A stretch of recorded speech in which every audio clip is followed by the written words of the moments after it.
Now at 6, Freeman Health Systems gives details of a full-service hospital coming to southeast Kansas. Plus, volunteers donate blankets to a cancer center in Joplin. And Baxter Springs looks to transform part of the town into a work of art. The 4 states' most watched news starts now. Freeman Health System is building a full-service hospital in Frontenac. This is KOAM News at 6. I'm Dow Quick. KOAM's Amber Jenkins has more. This field is the site for Freeman's Health System's first full-service hospital in southeast Kansas. We already have a great number of people who come to us from Pittsburgh, from Frontenac and surrounding communities. They've already selected us as their healthcare provider, so we want to bring that care close to home for all the residents of southeast Kansas. The hospital will be located north on Highway 69. Freeman's executive officer, Paula Baker, says the location of the hospital improves rural healthcare access. This is an optimal location for us because it is located centrally for many of the communities in southeast Kansas to take advantage of. We have good highway access right off the bypass, which can be difficult to obtain. And so we feel that everything came together to make this a very ideal location. Not only will it help Frontenac, Pittsburgh will definitely benefit from it, as well as all of southeast Kansas and even the surrounding states a little bit. But it's a huge asset to the city of Frontenac, and we couldn't be more fortunate, and I'm sure all the folks in Frontenac are going to be very thrilled. Frontenac city officials are planning a housing development near the future hospital. The mayor sees this as perfect timing. And then they all reached out to us because we just announced last week we were doing a 500-acre annexation for a new housing project out here. And then this is going to sit right on the front of that and be the cornerstone to that new development. So it's a very great thing for our area, and we're so looking forward to it and all the jobs it'll create. Reporting in Frontenac, Amber Jenkins, KOAM News. Now, earlier this month, Freeman announced it was taking over operations of the emergency room in Fort Scott and opening a 10-bed acute care hospital there. Volunteers from Subaru donated boxes of blankets to the Freeman Cornell Bashore Cancer Institute in Joplin today. The blankets provide warmth to cancer patients who are dealing with not only the stress of the illness, but sometimes the physical demands of the treatment. Here at Freeman, our top priority is to give high quality care and to have good clinical outcomes. A big part of that is actually taking care of the patient all around. So making them comfortable, making them be able to tolerate the treatment well is really important. So this event, Subaru gives a really high quality blanket to the patient. Amazing, because it's not only to us, it's not just a dealership. We're like a family, so we like to take part in our community. It's amazing, and it makes me feel so honored and so humble, and just proud to be where I work. This donation marks 8 years of participation in the Subaru Loves to Care program. Warming up day by day, let's check in with Chief Meteorologist Doug Heddy. Yeah, a little bit warmer for us today, but again, the humidity wasn't that bad, which is always good news. Upper 80s is where we stand on the Missouri side, and then near 90 once you get out across southeastern Kansas and also into northeastern parts of Oklahoma. We have had a few little cumulus clouds out there, but if we look underneath those clouds, not much going on. So we're going to stay nice and calm as we go through the overnight hours for us tonight. We have some thunderstorms, northern parts of Missouri. They're going to die as they push into central Missouri, but this is kind of the next little wave that will start to affect us as we go through the daytime hours on Thursday. Through the evening, sliding back through the 90s, 80s, 70s, and we'll bottom out near 70 later on tonight. Gets even hotter, but we do have some thunderstorm chances, so we're going to look at that here in just a bit. See you soon. Baxter Springs Public Art Committee unveiled a grant-funded mural project today. The more than 100-foot artwork will be painted on the highway-facing side of the Baxter Waterworks building. The $15,000 grant attracted internationally recognized artists for the project. Officials say art can serve as a simple way to improve the city. Well, of course, art is very important in anybody's lives. This art is going to fill an otherwise empty space here in town, and we hope that there's going to be several others in town that do the same thing. Painting will take place throughout the entire month of August. The finished product expected by September. We're going to have more on this story tonight on KOAM News at 10. State of Kansas looks to fill a lack of teachers before the start of the school year. That's coming up. But up first, Missouri State University announces they found a new president. Back to school shopping can be strenuous for families. Bright Futures in Joplin tries to alleviate some of that financial stress. KOAM's Melissa Alexis has details on how that program helps. We lost everything.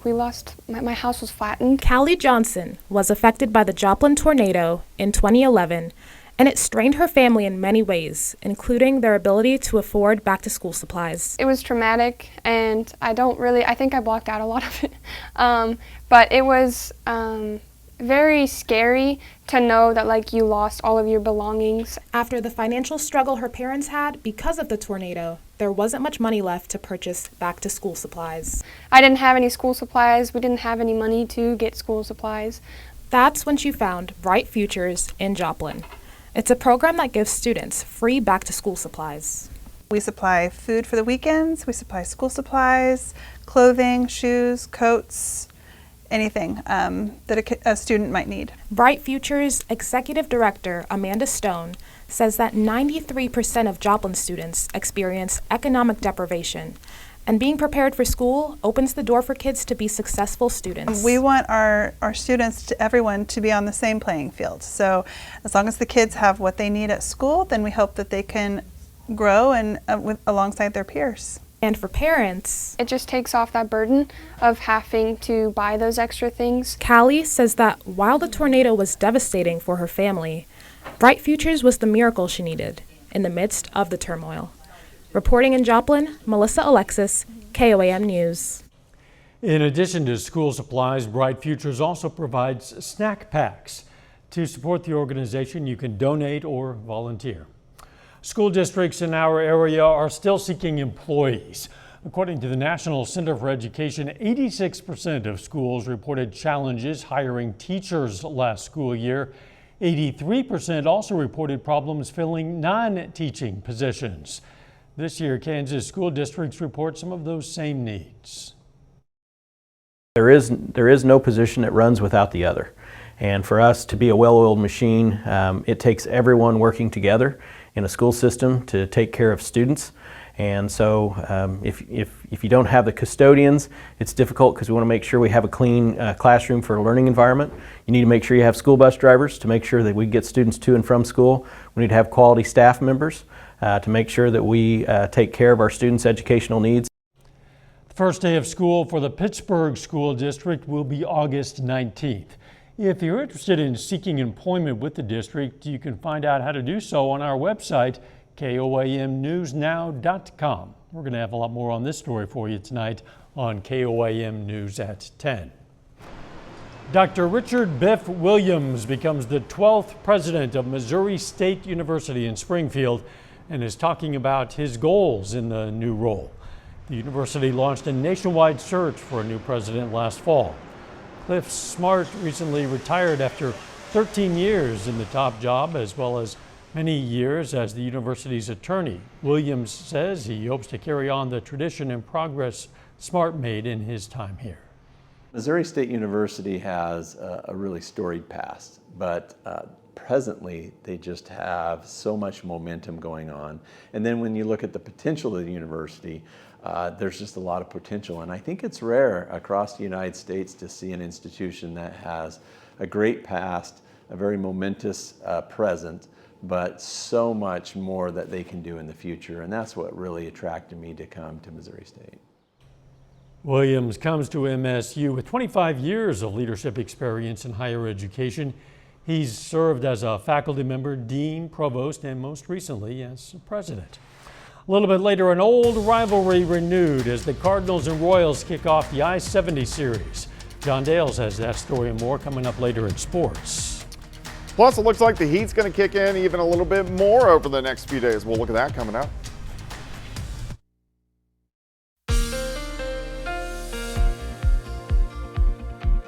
Well, of course, hotter for us today, but still the humidity not too bad. So we don't have those high heat indices. In fact, our heat index has been equaling pretty much what our temperature is, which is always nice to have in the summer months. Here's a nice shot of our Cornell Arts and Entertainment Complex tower cam.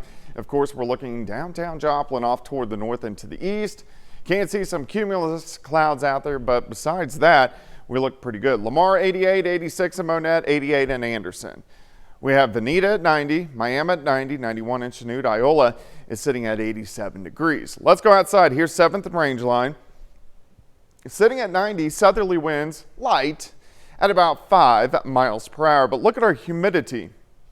And these are our dew points, really kind of sitting right around 60 to about 62 degrees. So that puts us kind of in that not bad range, the way it actually feels outside. And this is going to creep up a little bit as we go through the next couple days, but still not too bad. Through the evening, we slide back through the 90s, 80s, 70s.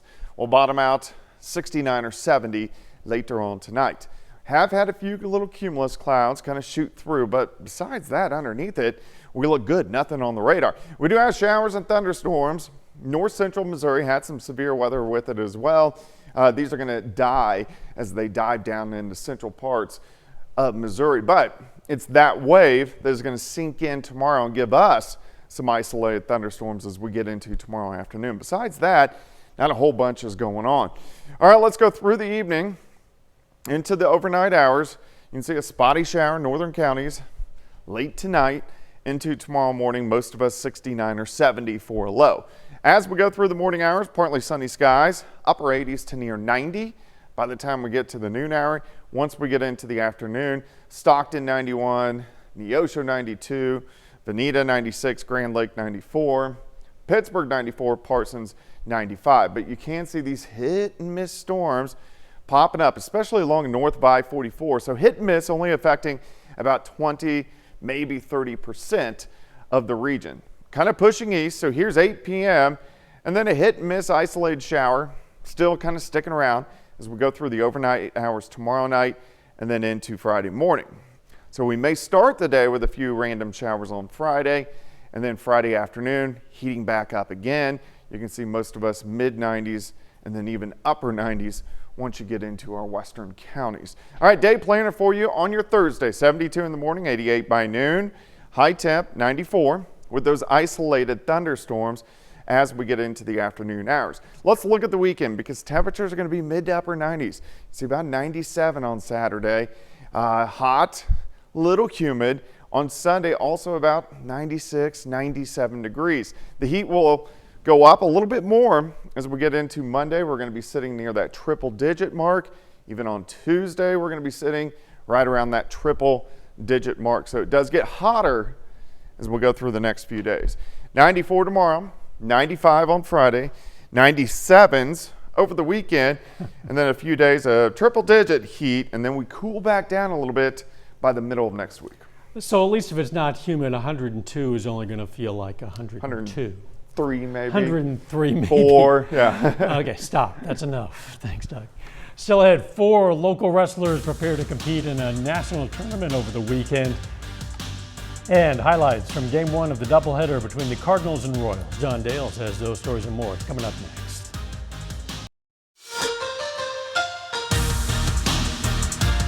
The Frontenac Wrestling Club is sending 4 athletes to the national championships in Fargo, North Dakota this weekend. Abby Albright, Maya Courtney, Harper Holmes, and Piper Lowe are all ready to face some of the best competition in the country. I'm looking forward to competing against some tough girls and just learning more about the type of wrestling. And I'm also really excited because I got injured this season, so I get to come back and wrestle some this summer and make up for the matches I missed. I think it'll help me by, like, in the future I'll really get to know, like, what's up and, like, the real competition, especially because it's my first year going, because I was too young to go last year. But I think it'll be pretty good knowing, like, going at such a young age, so then in the future I know, like, how I can really prepare. I think I'm just going to get better skill. I get more experience by wrestling other people out there, so it's going to help out. It's pretty cool. I think that it'll help us as a team next year too. Just we'll all be experienced. The Joplin Outlaws back in action this evening on the heels of last night's 3-2 victory over the Fort Smith Marshals. Those two teams square off again tonight. First pitch scheduled for 7:05. A win last night snaps a 4-game losing skid for Joplin. Outlaws still in third place, but a win tonight would move them to within a half game of second place, currently held by Fort Smith. We'll bring you the highlights from Joe Becker Stadium later tonight at 9 and 10. Over in the Mink League, the Nevada Griffins dropped both ends of a doubleheader against the Sedalia Bombers last night. Tonight, the second end of that doubleheader was a double play at home plate that ended it. Tonight, they try to turn things around on the road in Jeff City. They face the Renegades. First pitch scheduled for 7.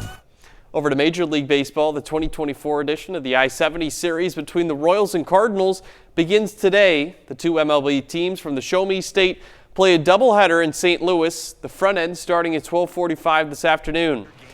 Cardinals and Royals each end of the day 6 games above 500. Bottom of the second, Nolan Arenado tees off on a pitch to deep left center.